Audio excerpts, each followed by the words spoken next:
வணக்கம், welcome back to my channel. இன்றைக்கும் நாம் ஒரு தீபாவளி ஸ்பெஷல் ரெசிபி தான் பார்க்க போகிறோம். அதாவது தேன்குழல் தேங்காய் பால் முறுக்கு ரொம்பவே அருமையான டேஸ்ட்டில் சூப்பராக இருக்கும். அதை நம்ம எப்படி செய்யலான்றதை இன்றைக்கி நாம் பார்க்கலாம். இந்த உளுத்தம்பருப்பு இதில் சேர்த்துடலாம்.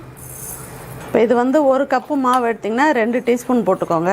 நான் 2 கப்பு மாவு எடுத்ததுனால 4 டீஸ்பூன் அளவில் சேர்த்துருக்கேன். இது லேசாக வாசனை வந்தால் போதும், ரொம்ப டார்க்காக ஃப்ரை பண்ணணும்னு அவசியம் இல்லை. நல்லா இது மாதிரி லேசாக வாசனை வர வரைக்கும் வறுத்தா போதும். இப்போ இதை நல்லா பவுடர் பண்ணி எடுத்துகிட்டு வந்துடலாம். இப்போ இதை நம்ம தேங்காய் பால் ரெடி பண்ணி எடுத்துகிட்டு வந்துடலாம். இப்போ உளுத்தம்பருப்பை நல்லா பவுடர் பண்ணி எடுத்துகிட்டு வந்துட்டோம். அதே மாதிரி தேங்காய் பாலும் அரைச்சி எடுத்துகிட்டு வந்துட்டோம். தேங்காய் பால் இது ஃபஸ்ட்டு எடுத்தது திக்காக இருக்கும். இது 2வதாக எடுத்தது. இது நமக்கு பத்தலை அப்படின்னா தண்ணி சேர்க்கக்கூடாது, இந்த பாலை சேர்த்து தான் மாவு பிசையணும். அதுக்காக இது தேவைன்னா சேர்த்துக்கலாம். இந்த 2 கப்பு மாவையும் நம்ம சலித்து எடுத்துக்கலாம். எப்பவும் பலகாரம் செய்யும்போது மாவை சலித்து தான் எடுத்துக்கணும். மிக்சியில் அரைச்சி எடுத்துகிட்டு வந்த உளுத்த மாவையும் ஒரு தரம் சலித்து எடுத்துக்கலாம். இப்போது 1/4 டீஸ்பூன் அளவுக்கு பெருங்காயத்தூள் எடுத்துருக்கேன், அதை இதில் சேர்த்துடலாம். நல்லாயிருக்கும் வாசனையாக. 1 ஸ்பூன் அளவுக்கு வெள்ளை எள் எடுத்துருக்கேன், அதையும் இதில் சேர்த்துடலாம். உங்களுக்கு ஜீரகம் வேணாலும் சேர்த்துக்கலாம், அப்படி இல்லைன்னா கருப்பு எள் இருந்தாலும் சேர்த்துக்கலாம். இப்போது வெண்ணெய் 2 டீஸ்பூன் அளவில் எடுத்துருக்கேன், அதையும் இதில் சேர்த்துடலாம். உப்பு தேவையான அளவு சேர்த்துக்கலாம். இப்போ மாவை நல்லா மிக்ஸ் பண்ணிக்கலாம். அந்த வெண்ணெய் நல்லா ஈவனாக மிக்ஸ் ஆகணும் மாவில். எங்கேயாவது ஒரு இடத்துல அப்படியே தங்கிடுச்சுன்னா அந்த இடம் கிறிஸ்பாக வராது முறுக்கு. இப்போ இதில் தேங்காய் பால் கொஞ்சம் கொஞ்சமாக சேர்த்து பிசைஞ்சிக்கலாம்.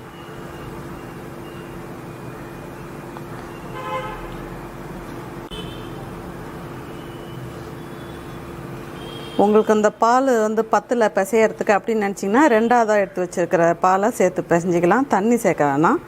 இப்போ நம்ம திக்கான பாலில் சேர்த்து பிசைஞ்சிட்டோம். இன்னும் கொஞ்சம் பத்தாததுக்கு இந்த மாதிரி 2வதாக எடுத்து வச்ச பாலை சேர்த்து பிசைஞ்சிக்கலாம்.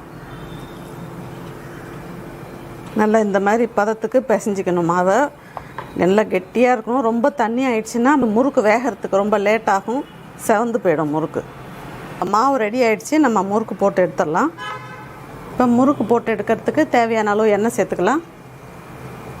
இப்போ நான் தேன்குழல் அச்சு தான் எடுத்திருக்கேன். இப்போ நம்ம இந்த முறுக்கு உழக்குக்குள்ளே எண்ணெய் அப்ளை பண்ணி வச்சுக்கலாம். எந்த பிளேட்டில் முறுக்கு சுற்றுறோமோ அதுலேயும் கொஞ்சம் எண்ணெய் அப்ளை பண்ணிடலாம். இப்போ இதுக்கு மேலேயும் கொஞ்சம் எண்ணெய் அப்ளை பண்ணி வச்சிடலாம். மாவுக்கு எண்ணெய் காயாத இருக்கும். நம்ம ஒவ்வொரு தரையும் மாவை இந்த குழலில் சேர்க்கறதுக்கு முன்னாடி நல்லா பிசைஞ்சிக்கணும் ஈவனாக. அப்போ தான் முறுக்கு உடையாத முழுசாக வரும்.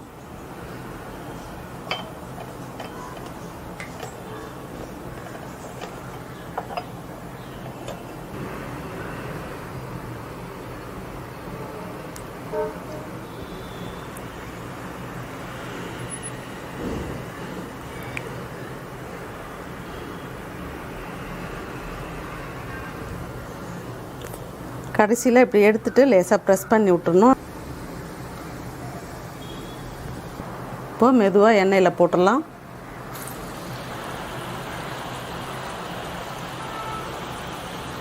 எண்ணெயோட காய்ச்சல் ரொம்ப அதிகமாக ஆயிடுச்சுன்னு நினச்சிங்கன்னா கொஞ்சம் அடுப்பை சிம் பண்ணிக்கலாம்.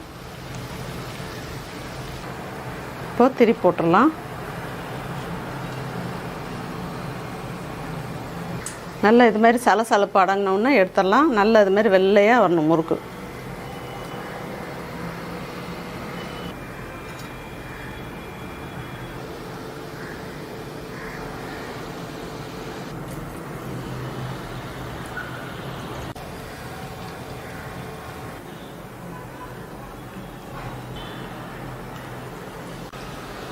கொஞ்சம் அகலமான கடாயாக இருக்கிறதுனால நான் 2 போட்டு எடுக்கிறேன்.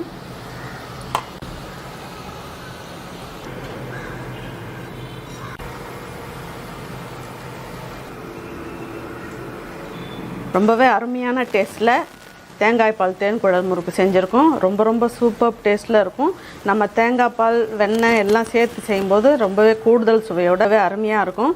நீங்கள் இந்த ரெசிப்பியை இதே மெத்தடில் ட்ரை பண்ணுங்கள், ரொம்ப சூப்பராக வரும். முறுக்கு எவ்வளோ வெள்ளைன்னு வந்திருக்கு பாருங்கள், சூப்பராக இது மாதிரி வெள்ளையாக வரணும். சரியான பக்குவத்தில் நம்ம மாவு மிக்ஸ் பண்ணோம்னா இந்த மாதிரி வரும். அதே இதில் நம்ம வெண்ணெய் தேங்காய் பால்லாம் சேர்த்ததுனால நல்லா வெள்ளையாகவே வரும்.